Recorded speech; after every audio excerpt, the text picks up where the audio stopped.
दोस्तों, आज एक राहुल गांधी की सभा होती है, एक प्रोग्राम होता है। आज मैं उसमें देख रहा था कि हमारे देश के नेता प्रतिपक्ष,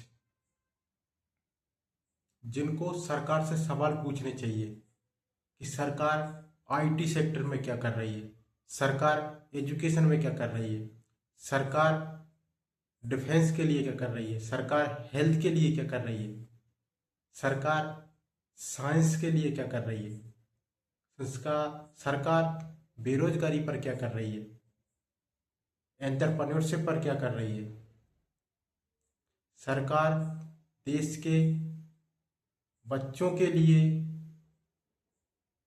रोजगार के लिए,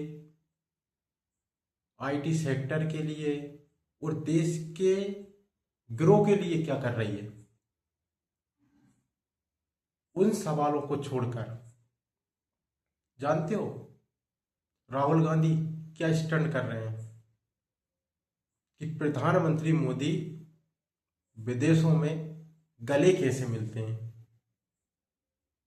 तो ये है हमारे देश के नेता प्रतिपक्ष, जिनको नेक्स्ट फ्यूचर पीएम भी बोला जाता है। बोल सकते हो आप, इसमें कोई दो राय नहीं है, आपका अधिकार है, बोलिए आप। लेकिन जरा सोचिए कि एजुकेशन की बात करते हैं, एजुकेशन पर आईटी की बात करते हैं, उस पर कोई बात नहीं होती। अगर सरकार पर हमला करना है करिए, लेकिन नीतियों पर करिए ना। पर्सनल अटैक क्यों करते हैं? अगर आपके राजनीति करने का यही तरीका है कि आप पर्सनल अटैक करेंगे, तो आप देश की जनता को क्या मैसेज देते हैं कि जब आप प्रधानमंत्री बनेंगे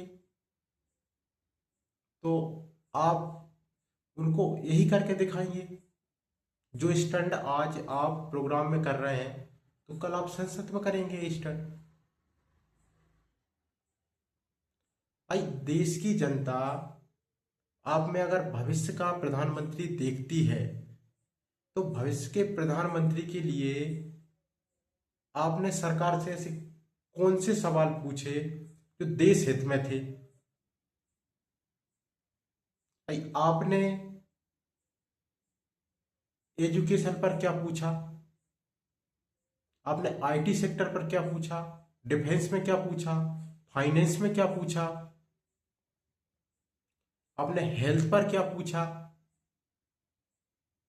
और आप एक प्रोग्राम में स्टंट करते हैं कि ये गले कैसे लगते हैं, और जिस व्यक्ति को गले लगते हैं, जानते हो, भद्दा मजाक करते हैं कि मुझे मेलोनी समझकर तो गले नहीं लगा लिया। यार, सोचो जरा दोस्तों कि भारत पीछे क्यों है। भारत के पीछे होने का कारण भारत की जनता नहीं है। भारत की जनता में बहुत पेशेंस है, भारत की जनता में बहुत जुनून है, जोश है, सब कुछ है। लेकिन जब हमारे लीडर, जो लॉ मेकर होते हैं, जो भारत के लिए नीतियां बनाते हैं, बहुत बड़ा योगदान होता है उनका, जब वो ही नहीं चाहते कि हमारा देश तरक्की करे, तो देश कैसे बढ़ेगा आगे? खुद सोचो जरा। मैं कोई राजनीति मतभेद से वीडियो नहीं बना रहा हूं, पर सोचो यार ना कि जब देश के राजनीतिक इस स्तर तक गिर जाती है कि राजनेता देश की चिंता छोड़कर पर्सनल मोटिव पर आ जाते हैं, क्योंकि राहुल गांधी अटैक तो पर्सनली करते हैं। भाई, अगर एनडीए सरकार है, भारत सरकार है, तो आप नेता प्रतिपक्ष हैं, तो आपके भी दायित्व है कि आप उनकी नीतियों पर सवाल उठाइए कि आपने अभी तक 12 साल में भारत सरकार ने भारत के लिए, भारत के डेवलपमेंट के लिए क्या करा। आपका मोटिव ये नहीं होना चाहिए कि कोई व्यक्ति सो नहीं रहा तो उसकी चिंता कर रहे हैं, प्रधानमंत्री कैसे सोते हैं उसकी चिंता कर रहे हैं, गले कैसे लगते हैं उसकी चिंता कर रहे हैं। पर आपको चिंता करनी चाहिए कि मैं इस देश को कैसे तरक्की करें। अगर आप नेता की बात करें तो नेता आप चुनाव तक थे, चुनाव जीतने के बाद आप नेता नहीं रहे। आप उस जगह से जीते हुए लाखों वोटर के प्रतिनिधि हैं।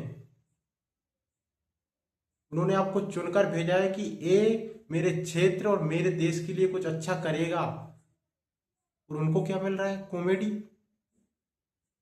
कुछ लोगों को कॉमेडी लग भी अच्छी रही होगी, क्योंकि हमारे देश में अगर एजुकेशन लेवल की बात की जाए तो एजुकेशन तो है, और इसमें मुझे बोलने में कोई संकोच नहीं है कि भारत की जनता मानसिक रूप से विकलांग हो चुकी है।